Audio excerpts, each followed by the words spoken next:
G'day YouTube, my name's Lance. Welcome to Bundy Bear's Shed. Well, the weather report. Look, 15 to 28, and we had about 3 mils of rain overnight.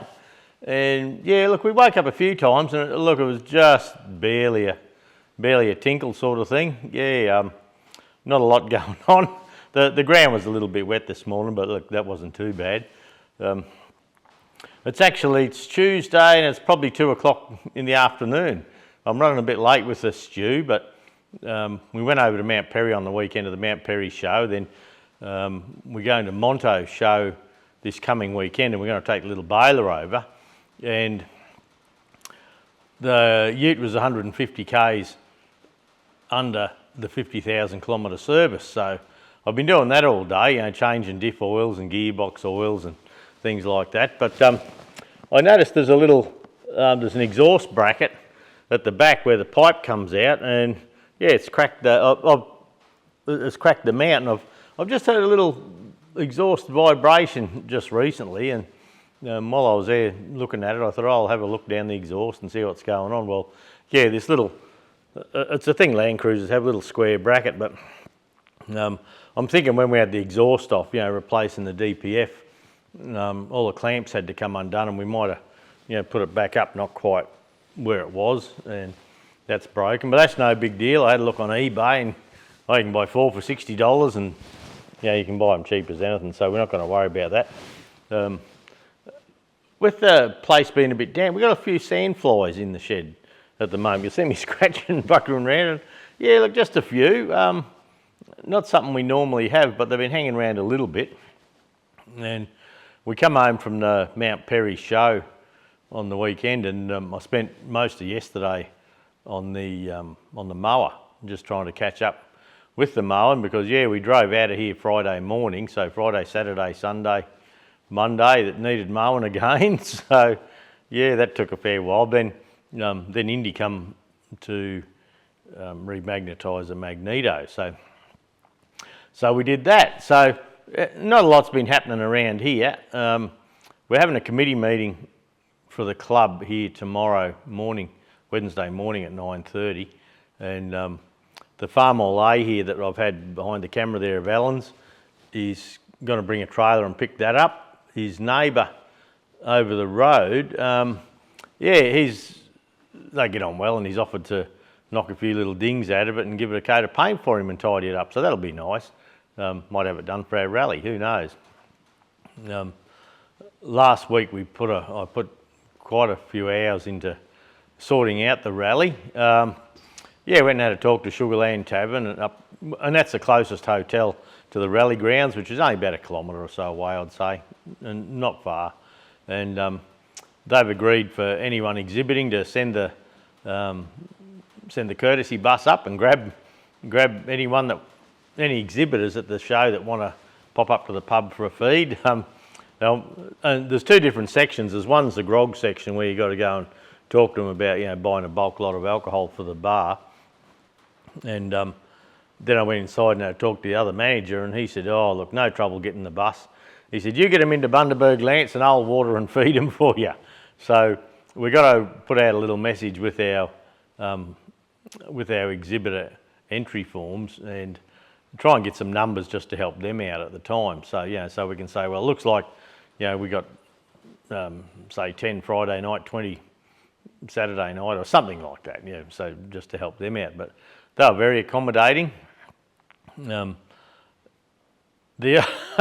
was over at the club shipping container the other day, picking up the stuff to take up to the Mount Perry, and I've got like fence posts.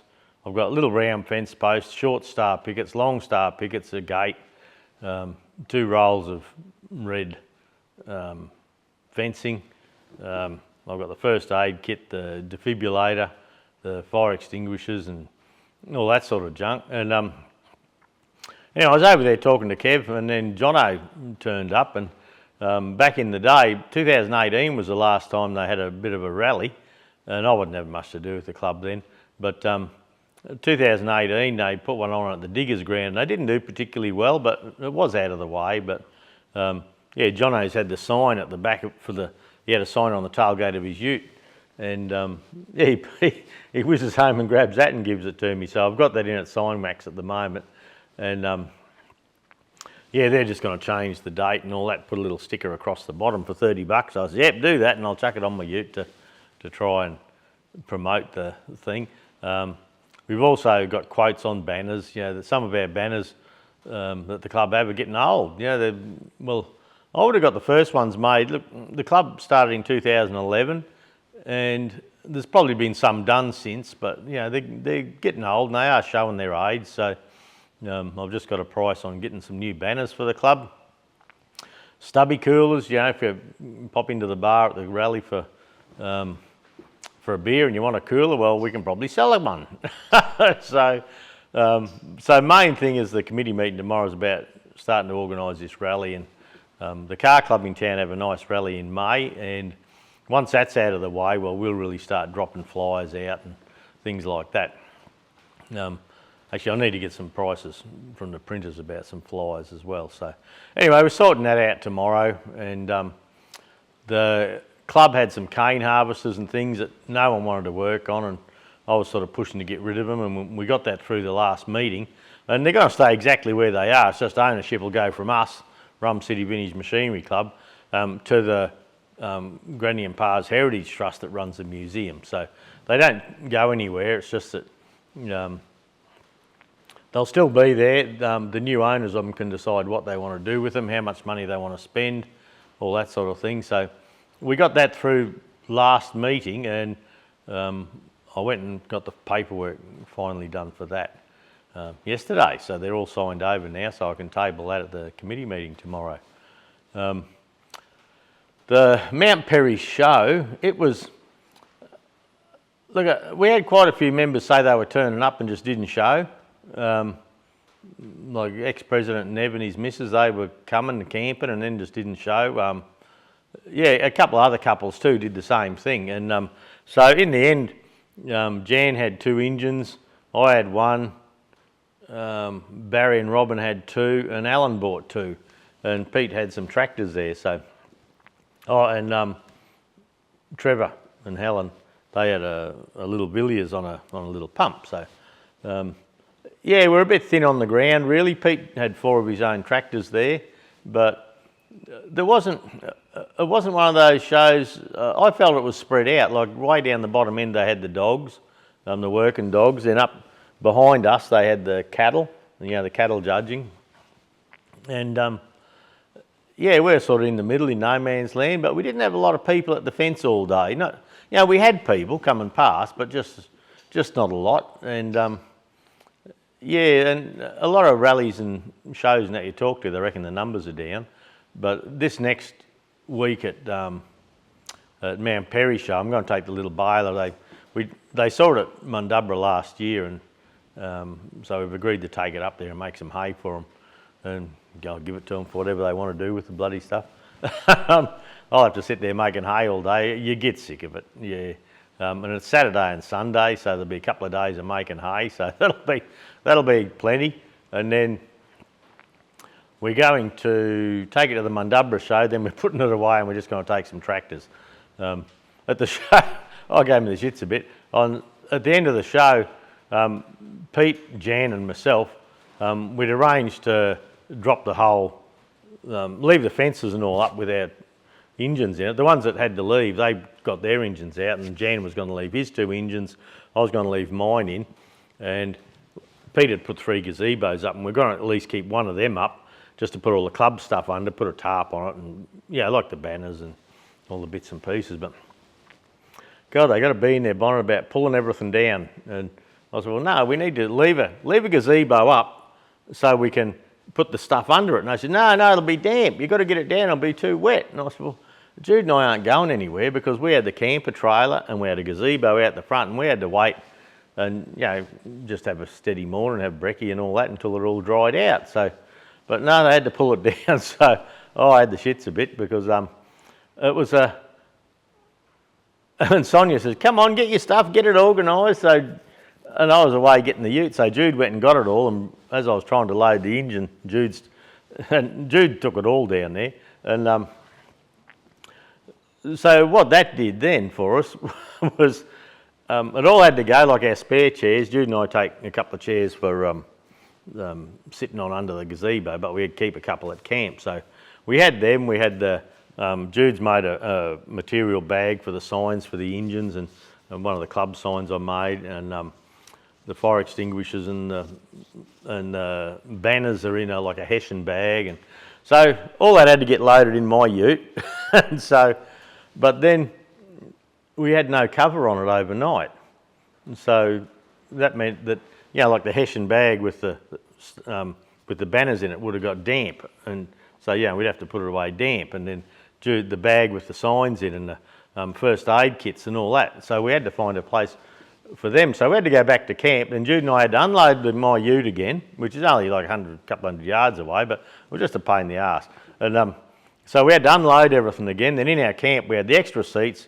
We had stuff in our, like we're only in a little camper trailer, but we had to put stuff in the camper trailer to keep it from getting damp overnight, you know, wet overnight from sitting in the back of the ute. Then we jammed a heap of other stuff in the side of the canopy behind where I sit, but because we had our camp set up and the hot water system and all that, well, the next morning, the stuff that we put in there to try and keep it dry, we had to pull it out, sit it on a bit of tarp sort of thing, a dry thing to put that on, pack our hot water system up and our hose, put all that in, then repack the whole bloody thing. So there was just no need for it. But anyway, so yeah, I'll take the baler for next 2 shows, then tractors. I'm not going all that other bullshit, and they can take their own stuff.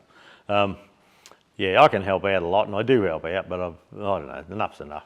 And but yeah, just trying to get them to understand what I was trying to do, and then, no way, no, pull it down. And I was like, then Pete, that run the show, he's me 2IC, and I said, what's going on? What's happening here? He says, not what we planned. He says, you, me, and Jan had arranged for the Sunday, and I said, yeah. And he said, yeah, we'd had it all arranged, but anyway, that was no good apparently. So Pete didn't know what was going on either, and so yeah, so anyway, Jude's wandering in. I better stop me stew. All right, back again. Yeah, Jude come up the shed. She's going over to get her 148, and it's she didn't know I was doing the stew because it was late, and it needs a bit of diesel in it. So she was just coming to check which diesel, or could I put some diesel in? So anyway, she's gonna go for a walk, go for a wander, and come back in a few minutes apparently. So anyway, pardon me. Oh dear. Yeah, so anyway, we got all the stuff in. I've still got to go and get some more fencing and that to take up to the show. Jan and his missus and Sonia, they're up at Mount Perry already. So I'll try and get there early so we can get the fence up and all that. I don't know what we're going to do for gazebos. By the time I have the baler and the engine and the club fencer and the club posts and the fire extinguishers, first aid kits and all that and a bit of hay, I just haven't got bugger all room. So I don't know what's going to happen there. I'll ask them at the meeting tomorrow if anyone else can take something, because I'm sort of been taking just about everything. Alan dropped a first aid kit up, but then when I didn't have the baler there, it wasn't so much worry. But I don't know what we're going to do there. Sit in the sun. Anyway, won't hurt. Through the week, I didn't have much other shed time. I ordered the batteries, the lithium batteries for the camper, and I was hoping they turned up, but they didn't. So when we went away last weekend camping, we didn't use the fridge in the camper. We just used the little fridge in the back of the ute. So, and look, we got by okay with that, but I've got the camper unfolded in the shed here, and they said 7 to 10 days, and that'd be up. Yesterday's 7. So hopefully it's there, and I've got time. This Friday morning we got to drive out early again. So we've got, Tuesday, Wednesday, Thursday. Tuesday's about gone. So I'm hoping the lithium batteries come so I can do all that, get that reset up, and see how we go from there. I've got everything else packed in and the hot water system all sorted and all that again. I'm all reorganised, but I've got the ute half loaded again. I shouldn't need to go anywhere with it really, or I can borrow Jude's car, so we'll see. Through the week, I'll find this paperwork. Now with the, with the Ajax pump, I didn't get much time on that, and I've made the shaft and I've got all this assembled. I haven't got the buckets in here yet, but I did make these bits, and these are the bits that go each side of the buckets. So, and I think I showed you the new shaft last week. So, usually if I ask questions, there's a few of you that jump on board, and James Brown, thanks James. James sent us an Ajax pump brochure that he'd found on the net. I hadn't even got around to having a look. And yeah, just different bits and pieces. And there's a parts breakdown in there, and that gave me an idea of how to go with those. Now we've got a helicopter going across the top. Never a bloody dull moment, is there? Anyway, but one interesting thing, the 2.5 bore 3-inch stroke pump, if you run them at 450 RPM you can go up to 250 foot head at 540 gallons per hour, but just having it putting along, yeah, at 200 RPM, which is, you know, if our engines are doing say 200 or 300 RPM, some of them do 400 RPM, the little slow ones I like, and you drop the speed down with a pulley, yeah, 300 gallons a minute, yeah, with a half horse motor. So yeah, I printed that out just to get the parts breakdown and work out exactly where everything went, as in the there's a little piece that goes on the rod, and it was just floating on the rod, and it looks like it goes near the plunger end. I'm just not sure exactly where it goes, but I'll have a better look later. I just haven't had much time to look at that really. But I used a vapor rust for the, you know, for the, what do you call them? You know, the bulbs on the top of the pumps. I don't know what you call the bloody things. Let's have a look. Number 15.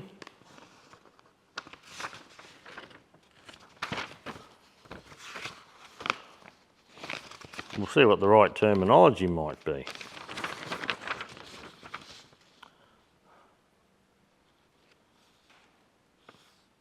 Air chamber.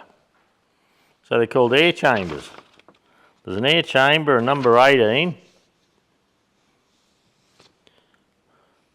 is a vacuum chamber. Okay. So the one on the inlet's a vacuum chamber, and the one on the top's an air chamber. So there you go. So yeah, I vapor rusted them while we were away for the weekend, and I pressure cleaned them yesterday and got them pretty clean, I think. I'll probably seal them up with the rust converter.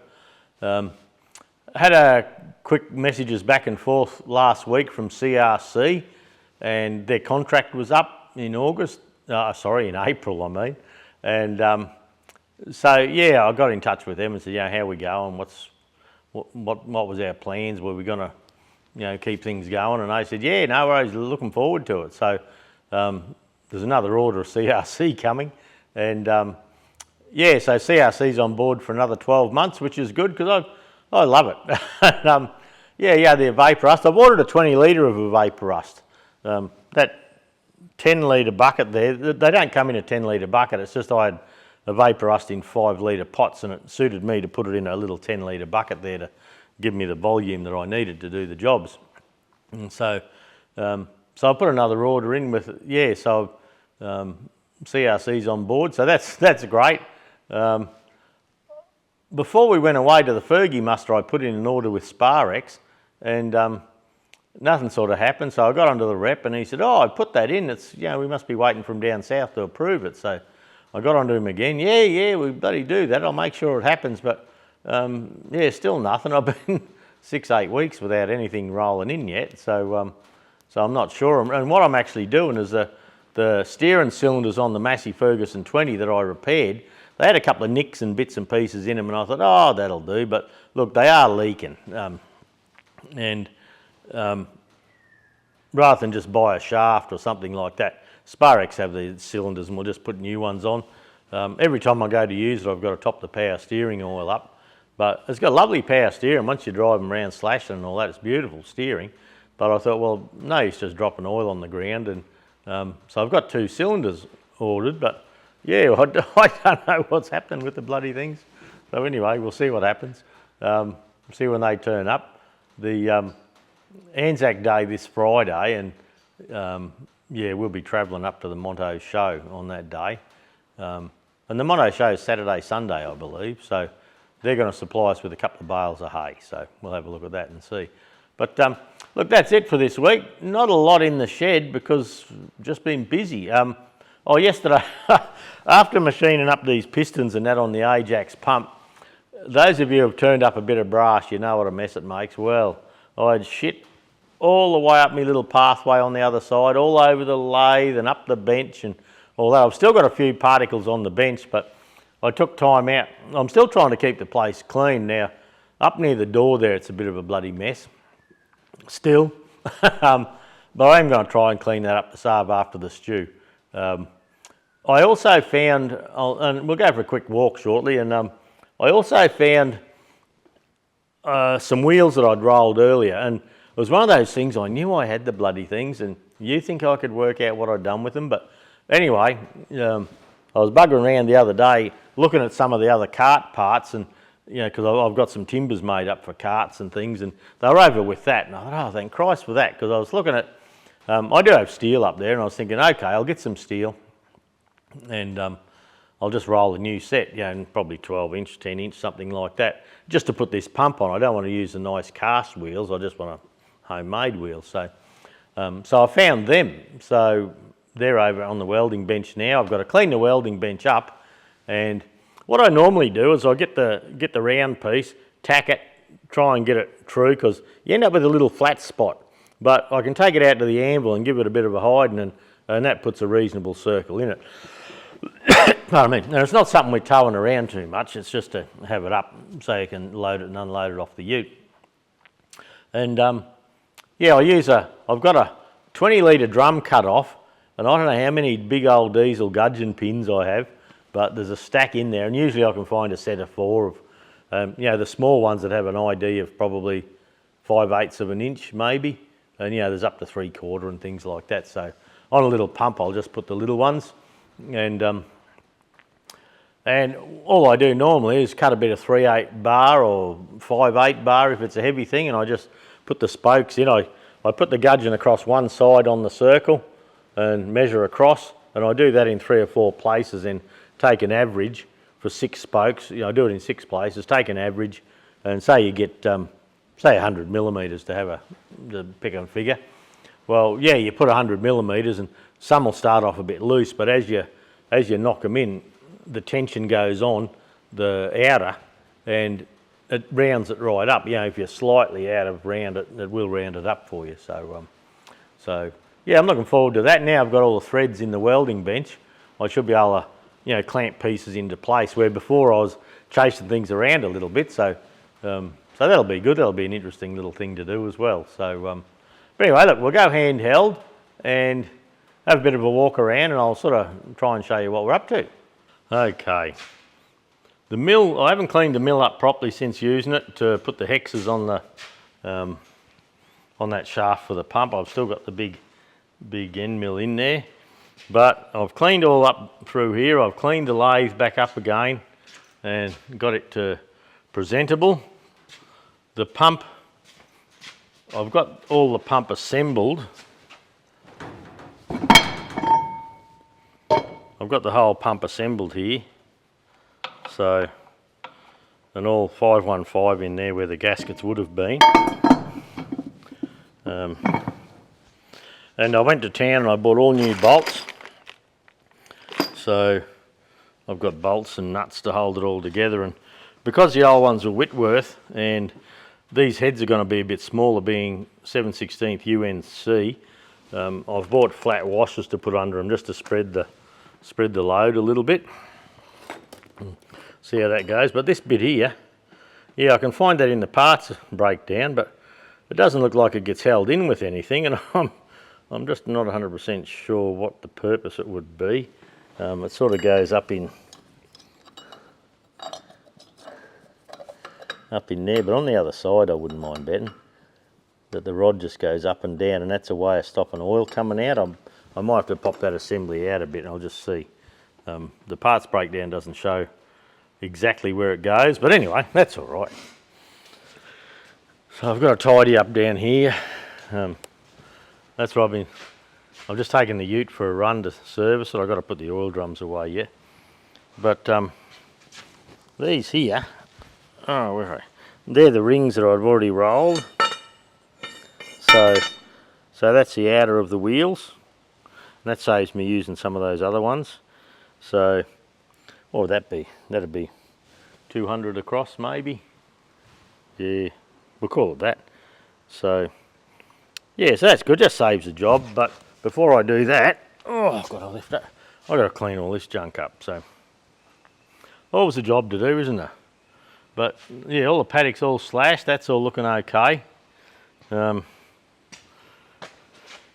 Yeah, Tim's car, I'm on to him. What am I going to do with your car, Tim? So I'll come out on Wednesday night and take the plates off and we'll sort about getting rid of it. So we'll just see how that goes.